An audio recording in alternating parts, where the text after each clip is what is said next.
تعالى تعالى، هقولك على دعاء.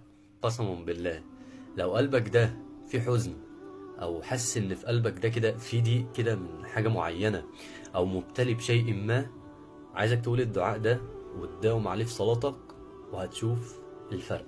عن سيدنا ابن عباس رضي الله عنه أن النبي صلى الله عليه وسلم كان يقول عند القرب، اسمع كده: لا إله إلا الله العظيم الحليم، لا إله إلا الله رب العرش العظيم، لا إله إلا الله رب السماوات ورب الأرض ورب العرش الكريم، ثم يدعو.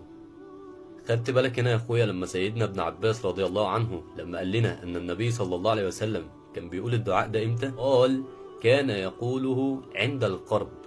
تعال بقى سريعا اقول لك هو يعني ايه القرب ده اصلا. قال لك في المعنى اللغوي ان القرب ده هو الغم الشديد الذي يأخذ بالنفس، ده كده في المعنى اللغوي. وقال لك في المعنى الشرعي القرب هو كل ما يسبب ضيقا او حزنا للانسان، سواء كان ماديا او معنويا. خلاصة بقى الدعاء ده بعد اللي انا سمعته ده كله هقوله امتى؟ تعالى هقول. خلاصة يا اخويا ان انت تقول الدعاء ده وقت الحزن، وقت الابتلاء، وقت ما يكون في امر معين جه على قلبك كده، قول الدعاء ده في صلاتك وداوم عليه. ونقل الامام ابن حجر عن ابي بكر الرازي قال: كنت باصبهان عند ابي نعيم اكتب الحديث، يعني كان بيطلب العلم، وكان هناك شيخ يقال له ابو بكر ابن علي، فسعي به عند السلطان فسجن، يعني كان في اصبهان يكتب الحديث بيطلب العلم، وكان في الوقت دوت راجل يقال له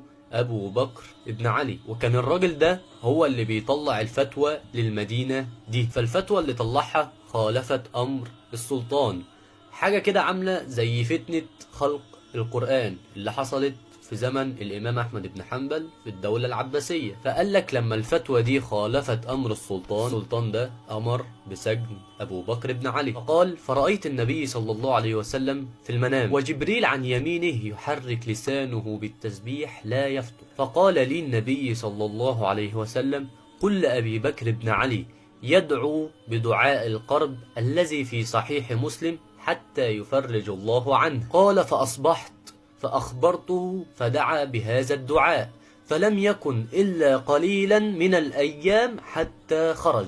وعن سيدنا علي بن أبي طالب إنه قال: أمني رسول الله صلى الله عليه وسلم إذا نزل بي قرب أن أقول: لا إله إلا الله الحليم الكريم، سبحان الله وتبارك الله رب العرش العظيم، والحمد لله رب العالمين. فبس كده قلت لك على دعائين تداوم عليهم في صلاتك وفي دعائك، وبإذن الله هتشوف النتيجة. والسلام عليكم ورحمة الله وبركاته.